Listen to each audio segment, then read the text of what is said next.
obviously you want to score 100 points. You want to score every drive. That's a good defense. They threw everything they had at us, and there's a lot of things going on. And at the end of the day, on the positive side, when we needed to make some plays, we did. I mean, obviously, we were prepared all week for a rain game. Obviously, starting off first play, he got to narrow down to me and Drew, but, that's all on me. Got to be able to get the ball out, got a big play there. But, there was times later on in the game where, CP had one where he put it on the ground, but he did a great job of batting it out of bounds. But just between all of us, got to be better in ball security. We know it's going to be a crappy day when weather comes. But, we got to be able to push the ball down the field. We got to be able to run the ball. We got to be able to get first downs. And we got to be able to get points. Welcome in, Falcons fans. Your boy Bryce was back at it again for another Atlanta Falcons game recap. The Falcons now back to 500 at 6-6 on the season, beating the New York Jets in a very ugly game. I think it's just the most straightforward way to say it.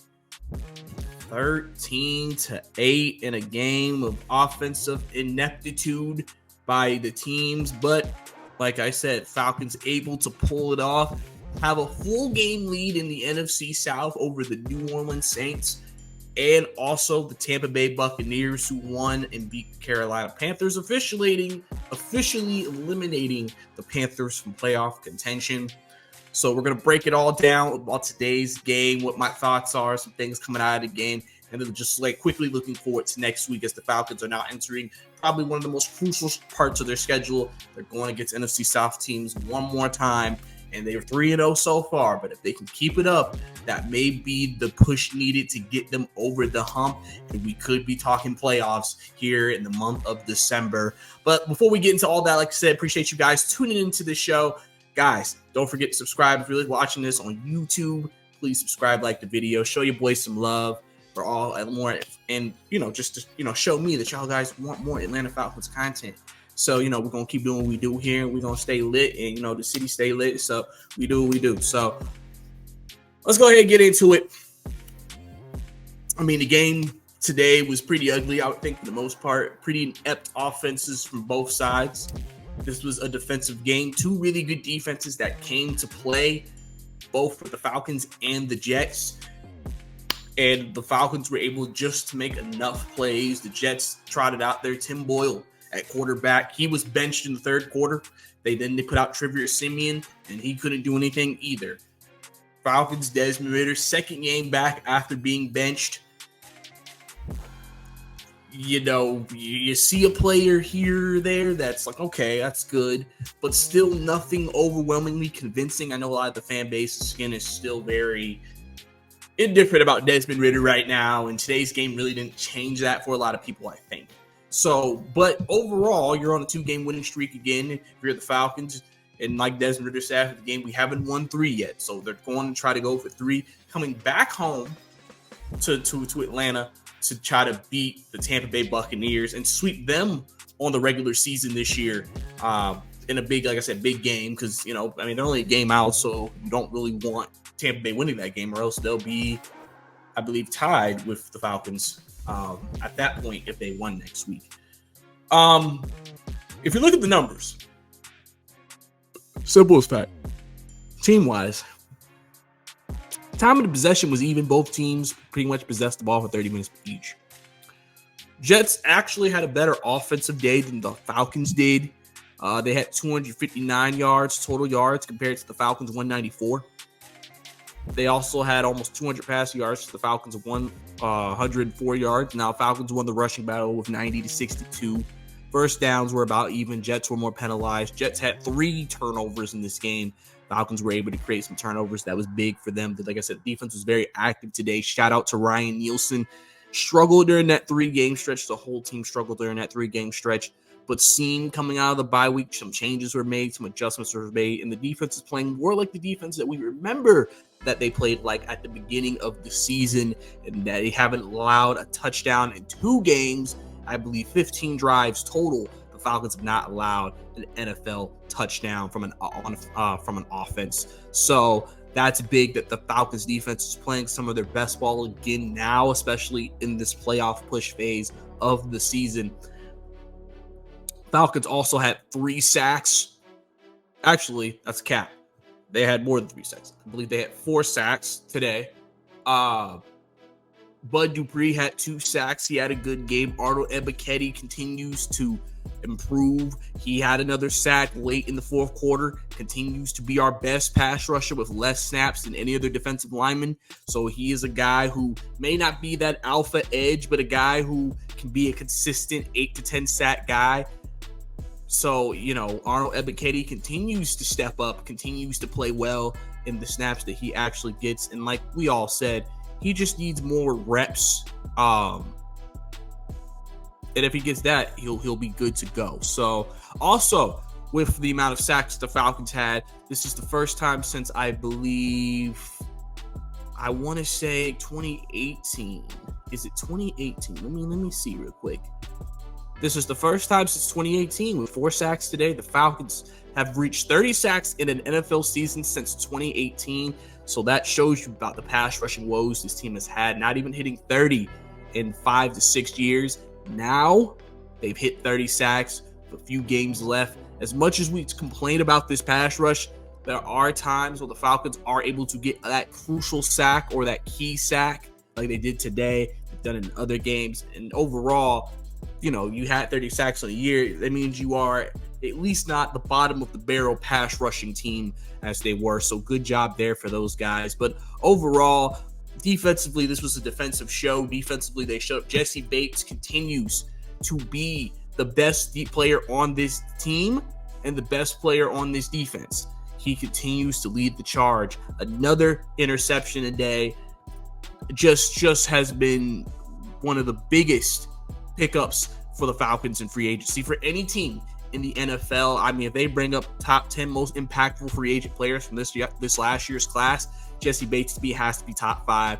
He'll probably be a Pro Bowl. He'll probably be an All-Pro. I don't see how he isn't. He's now have his career high in interceptions this year as well. So he continues just to even exceed some of his old previous season stats here with the Falcons as well. And it just seems like it's a perfect fit between him and Ryan Nielsen and what he wants Jesse Bates to do for this defense, as the Falcons obviously switched to a more 3 safety look in this game, with DeMarco Hellams getting more playing time. He's been playing well, and then Richard Grant and him kind of playing here and there and doing what they can. Now, we had some injuries in this game. Okudah, late in the game, got a bit of a foot injury, kind of got his foot stuck in the turf.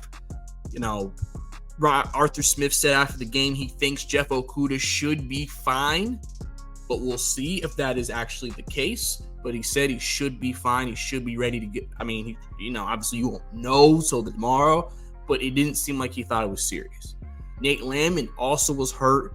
Arthur Smith again said, we don't know. We have to get an MRI. And Caleb McGarry as well went out in this game. And they're getting both MRIs tomorrow to see the severity of their injuries. Being honest, I'm sure some Falcon fans in terms of Caleb McGarry probably won't be too butthurt. Storm Norton, I think, again, did a good job coming in for Caleb McGarry. This is the second time this year he's had to come in for McGarry after an injury. And I feel like every time he comes in, he does a pretty good job to me. You got some people thinking he should be the starting right tackle. So, it's one of those things that, you just kind of look at and you just got to eye test it and see who you think is playing better whenever they play. Caleb McGarry, I think, is someone that people also view the Falcons potentially can move off of after this season. So, overall, it's good from that perspective. We could stay healthy and not have any major injuries coming out of this game. Biggest things offensively to point out is that, like I said, Desmond Ridder said after the game, we need to push the ball more downfield. I agree with that. They really didn't push the ball a lot downfield a lot. Now, Desmond did make that really great throw to Mikael Pruitt in the back of the end zone to get the only touchdown in this game. And that was ultimately the difference maker in this game between the Jets and the Falcons. But overall, they got to push the ball more downfield. They still are having issues at the number 2 receiver position.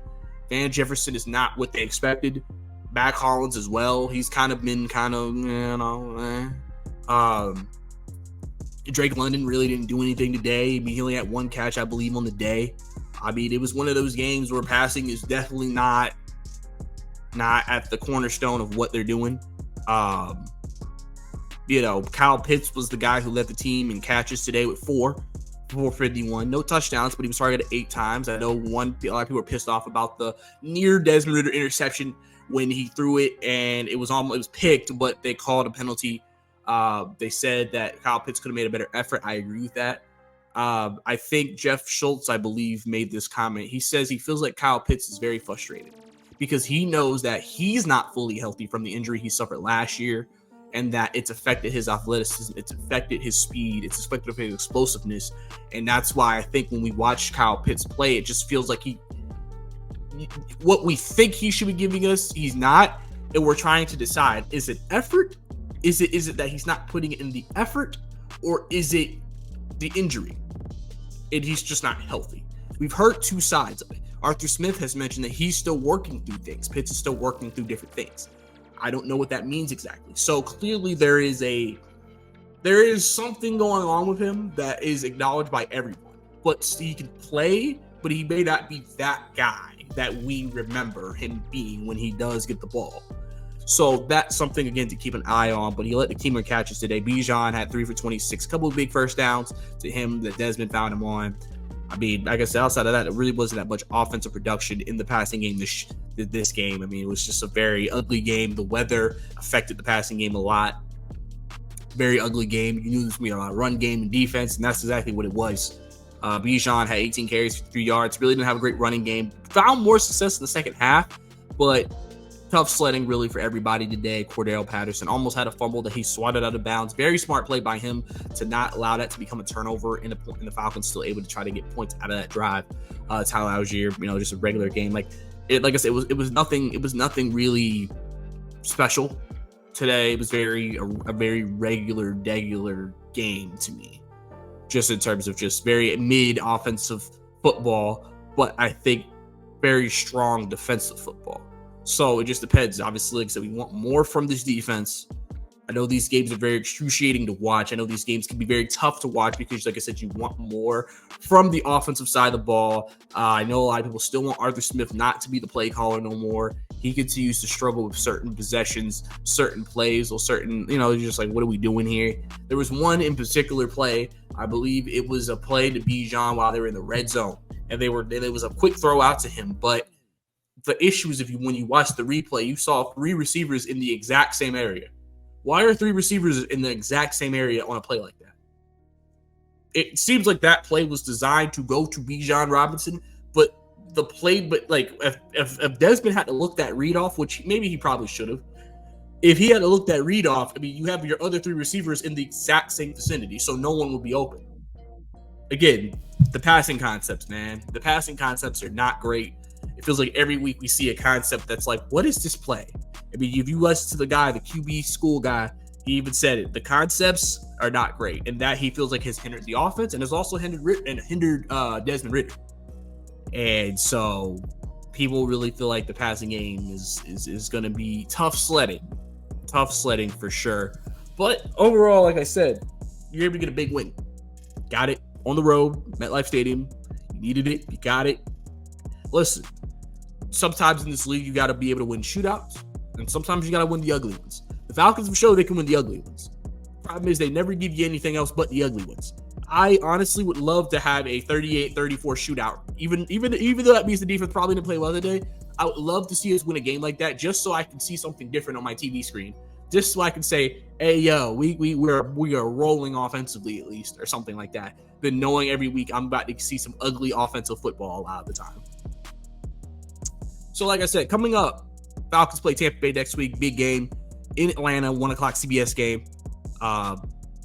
Falcons with that, they pretty much can put Tampa in the back burner. They probably have to collapse, and Tampa Bay would have to get hot for them to be able to win the division at that point. And then you have Carolina, who you would assume should be out of it. It's at Carolina. Never want to assume a game's easy, but, you think you should be able to win. But, that's how it goes. And then, you have some tough games coming up, so these next 2 games are really crucial. If the Falcons win these next 2 games, that's going to, I think, put them at 8-6, and that will put them in the driver's seat for the division to me. So this is a really big game for them to win. Because next week, the Saints are playing Carolina, so you will probably assume the Saints will win that game. Last thing you want if you're the Falcons is to lose to Tampa Bay. Now we have a 3-way tie at the top of South. Keep the pressure on, continue to win, continue to control the division, and you'll be fine moving forward. So, like I said, Falcons, ugly offensive performance, but good defensive performance today. Defense continues to ball out. Jesse Bates continues to be the MVP of this team. Ryan Nielsen continues to be the second biggest pickup of the offseason for this team. And hopefully we continue to see a better offensive rhythm. We pretty much expect bad offensive games every week now, but maybe they can get the running game going a little bit more. Last time they played Tampa Bay, they pretty much, even though it was a close game, if you watch the game, they pretty much outplayed Tampa Bay in Tampa Bay.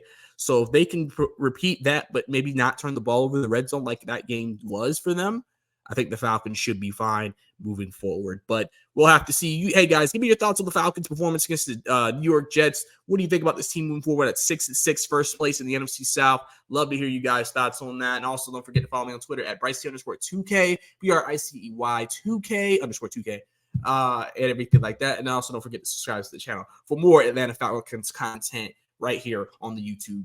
So that's all I got for you guys. It's your boy Bryce Lewis, signing out. Hey, we out here in New York City, baby. Just got another dub. That's 2 in a row. Hey, let's keep on building. Hey, we need a packed house versus the Bucs next week in our own stadium, baby. Let's get it. Rise up.